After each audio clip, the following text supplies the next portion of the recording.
Hello student chapter हम लोग कर रहे हैं books of original entry journal. And आज का हमारा जो टॉपिक है, topic of video, transactions related to goods. Transactions related to goods students, sometimes goods are used in business for the purpose of other than purpose of sales। Goods को जो हम लोग use कर रहे होते हैं सेल्स के लिए यूज़ करते हैं, बट कुछ केसेस में कुछ ऐसे ट्रांजैक्शंस होते हैं कि बिजनेस में गुड्स को for the purpose of other than sales भी यूज़ किया जा रहा होता है। तो अगर गुड्स को for the purpose of other than sales use किया जा रहा हो तो उन केसेस में हम क्या एंट्रीज पास करेंगे, ये हमारा टॉपिक रहेगा। स्टूडेंट नोटिस करिएगा कि गुड्स हम कभी भी अकाउंटिंग में गुड्स को डेबिट या क्रेडिट नहीं करते हैं, बल्कि गुड्स को हम 4 कैटेगरीज में क्लासिफाई कर देते हैं: purchase account, sales return account, sales account, purchase return account. तो गुड्स को कहीं भी डेबिट या क्रेडिट नहीं करके ये जो इसके 4 टाइप्स हैं, 4 कैटेगरी में हमने क्लासिफाई किया। इन 4 कैटेगरीज में क्लासिफाई कर इन अकाउंट्स को हम डेबिट या क्रेडिट कर रहे होते हैं। परचेज और सेल्स रिटर्न के केस में गुड्स का इनफ्लो होता है, बिजनेस में गुड्स आ रहा होता है।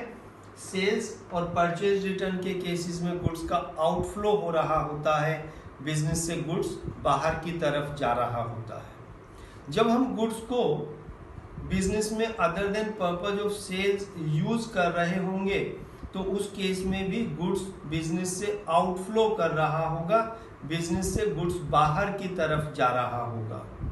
तो बाहर की तरफ जब जाएगा, आउटफ्लो करेगा, तो हम लोग सेल्स या परचेज रिटर्न अकाउंट को यूज करते हैं।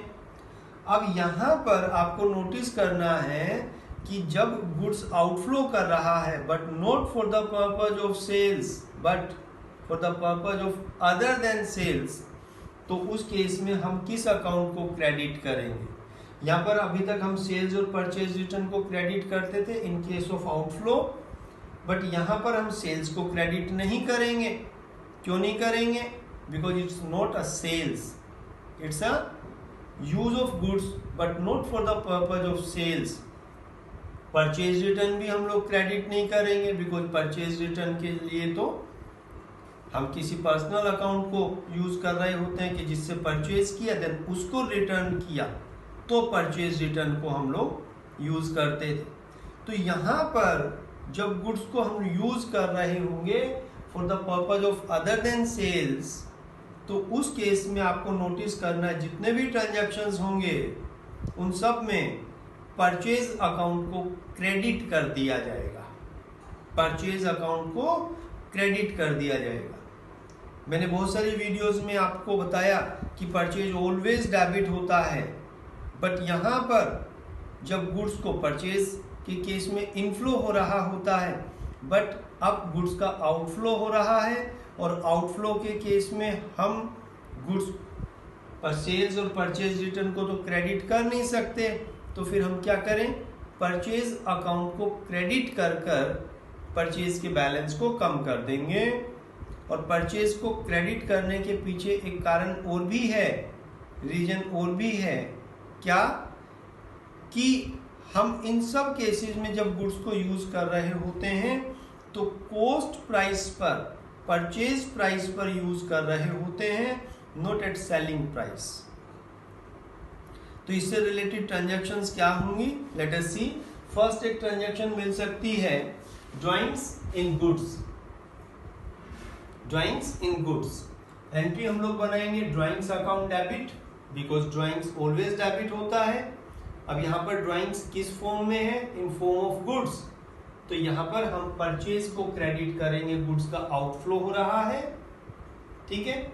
इनफ्लो जब होता है तो परचेज को हमने डेबिट किया, आउटफ्लो हो रहा है और उसी प्राइस पर आउटफ्लो हो रहा है जिस प्राइस पर हमने परचेज किया था, तो परचेज को अब हमने क्रेडिट कर दिया, रिवर्ट कर दिया। ट्रांजैक्शन देखिएगा, ट्रांजैक्शन है goods costing rupees 10,000, market price और selling price rupees 15,000, use for personal purpose of proprietor. Okay, क्या एंट्री बन जाएगी? बिकॉज पर्सनल यूज के लिए है, personal use of proprietor, drawings account debit to purchase account. Always इन सब केसेस में परचेज को क्रेडिट करेंगे। और यहाँ पर किस वैल्यू से रिकॉर्डिंग होगी? रिकॉर्डिंग जो होगी कॉस्ट प्राइस, जिस प्राइस पर हमने उसको परचेज किया, एट रुपी 10,000 नॉट 15,000। ओके, यहाँ पर अगर मार्केट प्राइस कम भी है तो भी हम लोग कॉस्ट प्राइस, जिस प्राइस पर हमने परचेज किया। ओके, नेक्स्ट ट्रांजैक्शन इसी में आपको मिलेगी, goods given away as charity. Goods given away as charity, goods given away as charity. Students, आप देखते हैं कि बहुत सारे बिजनेस जिस तरह के आइटम में, जिस तरह के गुड्स में डील कर रहे होते हैं, उस गुड्स को कई बार चैरिटी कर देते हैं। बहुत सारे नेचुरल कैलामिटीज आते हैं, अभी कोरोना चल रहा है, आप पाते हैं कि ऐसे में बिजनेसमैन फूड ग्रेन्स में जो भी डील करते हैं, बहुत सारा फूड ग्रेन्स की आइटम्स चैरिटी कर देते हैं। फ्लड आ गया, फ्लड विक्टिम्स को खाने का सामान डिस्ट्रीब्यूट कर दिया। तो अगर कुछ आइटम्स चैरिटी किया गया हो, दान दे दिया गया हो, तो उस केस में चैरिटी बिजनेस के लिए एक्सपेंस है। तो एंट्री बन जाएगी charity account debit. Then charity किस फॉर्म में दिया गया, क्या चीज यहां से आउटफ्लो हो रही है? गुड्स, और गुड्स के लिए वही चारों अकाउंट, बट गुड्स को जो यूज किया गया not for the purpose of sale but other than purpose of sale, तो हम लोग यहां पर वही परचेज अकाउंट को क्रेडिट कर रहे होंगे और कॉस्ट प्राइस। तो सेम एंट्री, जस्ट जो अकाउंट डेबिट होना है वो चेंज हो गया, ड्राइंग्स की जगह पे चैरिटी आ गया, charity account debit to purchases. Okay, got it? Cost price. Then next एक हो सकता है transaction goods distributed as free sample. Students, बहुत सारे बिजनेस गुड्स अपने बिजनेस को प्रमोट करने के लिए केवल गुड्स को एज फ्री सैंपल डिस्ट्रीब्यूट करते हैं। आप पाते हैं कि मेडिकल बिजनेस में बहुत सारे मेडिसिन्स डॉक्टर्स को as a free sample distribute किए जा रहे होते हैं। आप स्कूल्स में टीचर्स को देखते हैं, टीचर्स के पास बहुत सारी स्पेसिमेन कॉपीज आती हैं, जो पब्लिशर्स होते हैं, पब्लिकेशन हाउस होते हैं, वो books as a specimen copy distribute करते हैं टीचर्स को, टीचिंग फैकल्टीज को फॉर रिकमेंडेशन। तो ये क्या है? ये अपने बिजनेस को प्रमोट करने के लिए, अपने प्रोडक्ट को प्रमोट करने के लिए बिजनेस डिस्ट्रीब्यूट करता है फ्री ऑफ कॉस्ट। अब यहाँ पर जो भी इस तरह से डिस्ट्रीब्यूशन हुआ, that is expense for business, और एक्सपेंस को हम लोग ऑलवेज डेबिट करते हैं। तो इस केस में भी एक्सपेंस क्या है? Free sample. तो यहाँ पर जो एंट्री बनेगी फ्री सैंपल, या इसकी जगह पर हम एक टर्म यूज कर सकते हैं एडवर्टाइजमेंट्स अकाउंट, बिकॉज ये जस्ट लाइक टू एडवर्टाइजमेंट है अपने प्रोडक्ट का। तो फ्री सैंपल और advertisements account debit to credit. कौन सा अकाउंट होगा? क्या चीज आउटफ्लो कर रही है, किसको यूज कर रहे हैं? गुड्स। तो यहाँ पर गुड्स के लिए वही किस अकाउंट को यूज कर रहे होंगे? Purchase account. बिकॉज यहाँ पर जो फ्री सैंपल या एडवर्टाइजमेंट बिजनेस प्रमोशन के लिए गुड्स को यूज किया गया, तो हमने उसी प्राइस पर गुड्स को यूज किया जिस प्राइस पर उसकी कॉस्ट आई। जो वैल्यू, जो कॉस्ट प्राइस था, उस कॉस्ट प्राइस पर ही हमने उसको यूज किया। Then purchase account. ठीक है, ये एंट्री बनेगी। वैल्यू क्या होगा, जितने कॉस्ट प्राइस का गुड्स हमने यूज किया है। ओके स्टूडेंट, इसी में एक और ट्रांजैक्शन हो सकती है, और ट्रांजैक्शन लॉस ऑफ गुड्स। जिस तरह के आइटम में, जिस तरह के प्रोडक्ट में हम डील कर रहे होते हैं,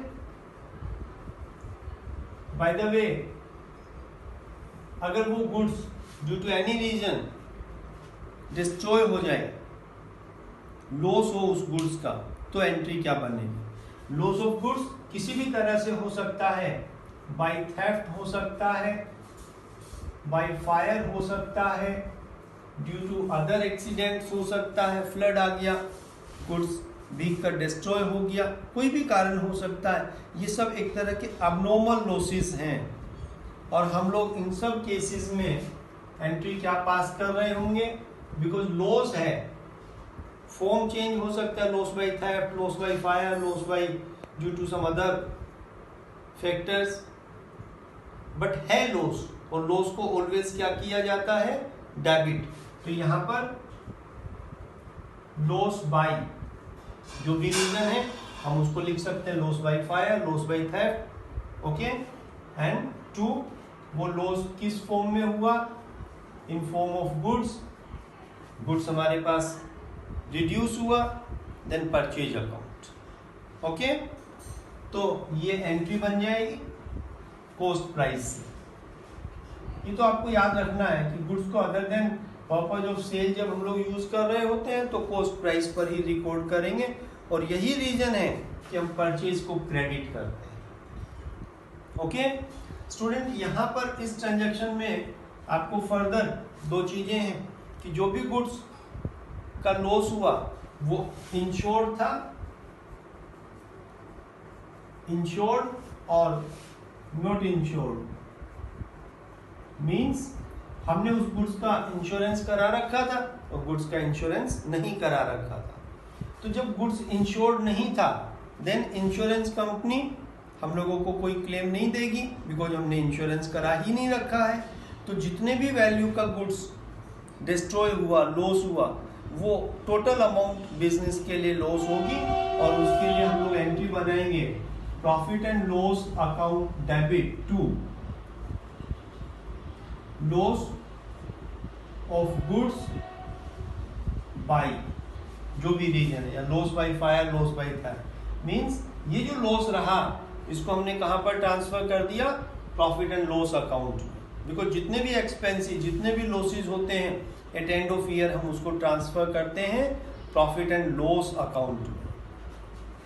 और अगर गुड्स इंश्योर्ड है तो उस केस में जो एंट्री हम लोग पास कर रहे होंगे, जितना भी क्लेम हमको मिल जाएगा, देन क्लेम को लेस करने के बाद बैलेंसिंग फिगर को हम लोग प्रॉफिट एंड लॉस अकाउंट में ट्रांसफर करेंगे।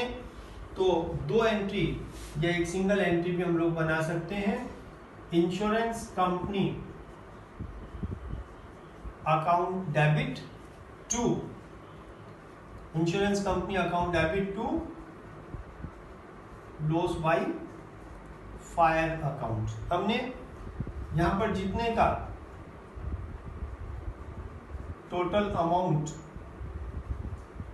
ऑफ लॉस, जितने अमाउंट का लॉस हुआ है उस लॉस के अमाउंट से हमने ये एंट्री पास कर दी, बिकॉज वो लॉस हमने क्लेम फाइल किया इंश्योरेंस कंपनी को कि इतने का लॉस हुआ, इतना रुपया इंश्योरेंस कंपनी से लेना है, रिसीवेबल है। तो बिकॉज इंश्योरेंस कंपनी से रिसीवेबल है, insurance company become debtor for us, हमने उसको डेबिट किया, और ये जो लॉस है ये लॉस हमारा नहीं है, ये लॉस कौन बियर करेगा, इंश्योरेंस कंपनी।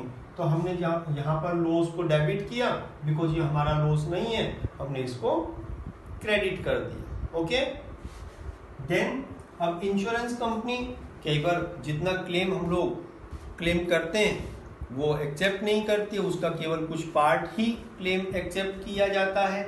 तो जितना क्लेम एक्सेप्ट कर लिया इट्स ओके, और जितना अमाउंट क्लेम का एक्सेप्ट नहीं किया that become loss for us, और उसके लिए हम लोग एंट्री पास कर सकते हैं profit and loss account debit to insurance company, because हमने इंश्योरेंस कंपनी को टोटल अमाउंट से डेबिट कर दिया था।